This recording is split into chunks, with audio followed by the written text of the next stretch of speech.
So I wanted to make a new Can I Crash episode and downloaded a bunch of plugins that I put into my VST folder.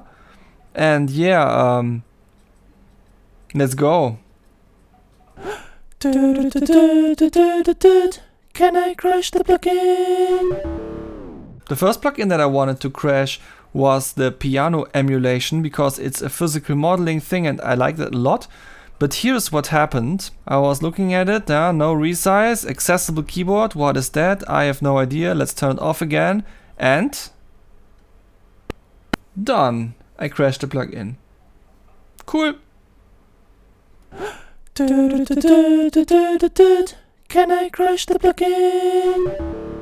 Now obviously I'm not happy with that. That would be a far too short episode. Actually that would be kind of funny. You know, I wanted to try the other plugins anyway, so I decided that even though I don't try to crash the plugins anymore now, I still want to try the other plugins and I will show you some of the results that I got from that. But before going on, I want to say that I think it's very sad that the piano emulation is the one where the crash happened, and especially so fast, because I really couldn't get it to work at all. It always crashed the first time I played a note when I tried it so far. And it's really sad because I love physical modeling synthesizers and plugins in general, and a new piano plugin in that direction would have been very useful for me. So I hope that it's going to get fixed. If the developer wants to talk about it with me and want me to test builds or something, let me know. And now we go on with the video.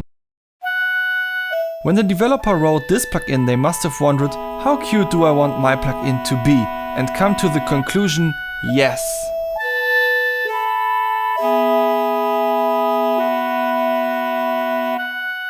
You can select the desired vocal range and timbre with the upper 3 buttons.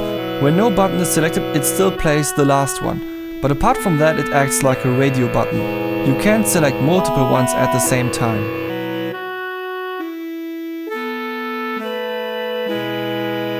The piano looks like a key selector editor, but it seems to just control transposition.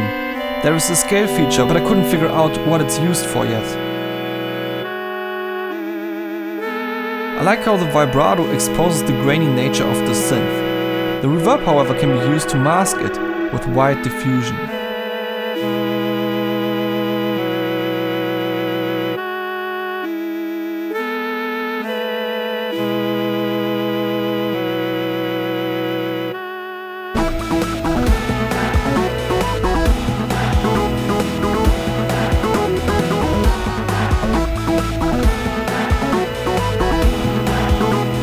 I layer this synth with another instance of it, so that I can use multiple vocal ranges at the same time.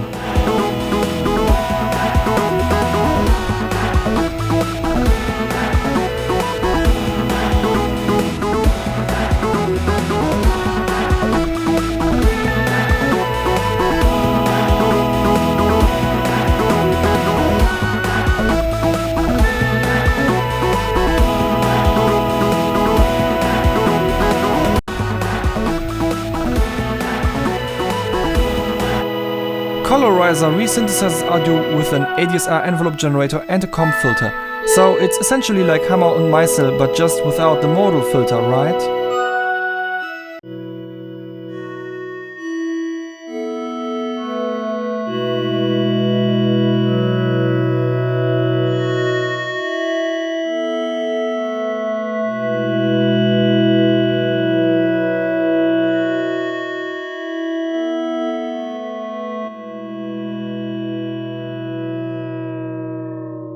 Now, here it gets interesting.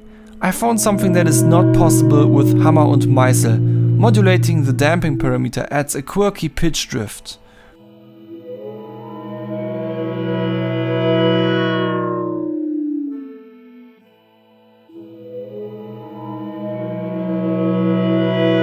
The parameter smoothing doesn't work perfectly, but it should be good enough, I think.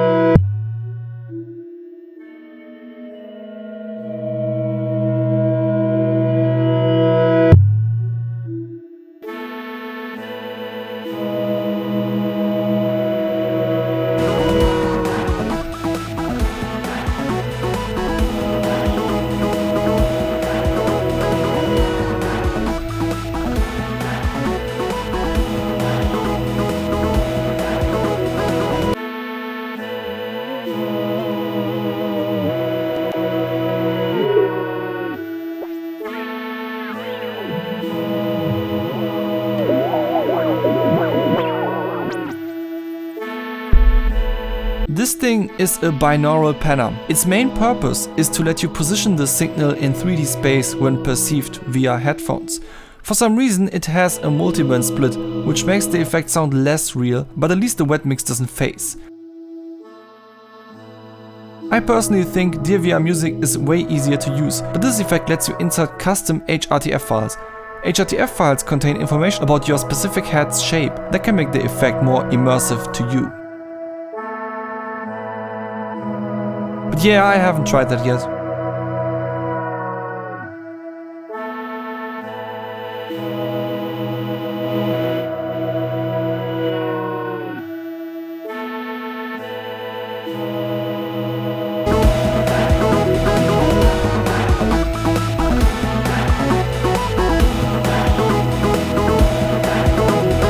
Now this Kim Possible ass looking effect plugin is made to produce random glitches. The delay can be used as a comp filter on its lowest values.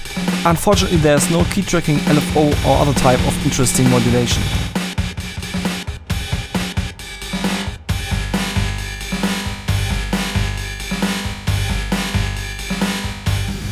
The granular section changes the character of the delay in a nice way. The other effects also lack modulation, by the way. The plugin intends you to add movement by switching the effects on off rhythmically with the autoplay feature. I'll skip forward to the part where I do that. Once all your effects are well defined, the autoplay feature picks them at random. I think the rate control is like the probability of the effect popping up or something.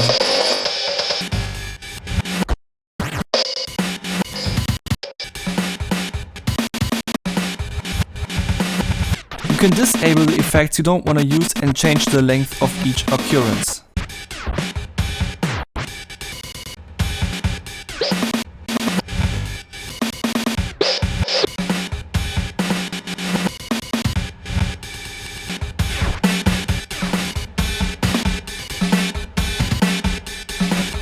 I bounced the results and now use Bitwig Slice time switch mode on the audio to make it even grainier.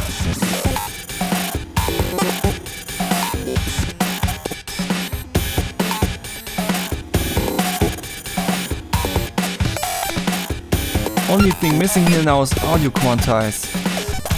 That feature often makes these kind of sounds way too snappy.